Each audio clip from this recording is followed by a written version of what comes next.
Hi, today we're going to show you how to set up the new firmware 15 version of the Adam X. You'll know if you have the firmware 15 if when you disconnect it, it pulls up and it either says bar or PSI. This one's in bar, so I'll show you how we're going to change that. To do this, we're going to connect it and disconnect it 2 times to enter setup mode. When I get that disconnected, I'm going to double tap and move the little cursor at the bottom of the screen all the way to the right and back to the starting point and wait for that to flash. As soon as it flashes, you double tap it and it says bar and it's blinking again, and while it's blinking, double tap it and it changed to PSI. You wait for it to go solid,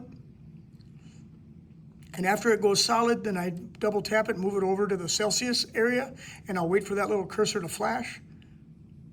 As soon as that flashes, I'll double tap it. It says Celsius. I'm going to double tap it. It now says Fahrenheit, and just let it go solid. It is now set up, so as soon as we connect this and we're spraying with this, it's in PSI. Move that over. The temperature reads in Fahrenheit, so it's all set up.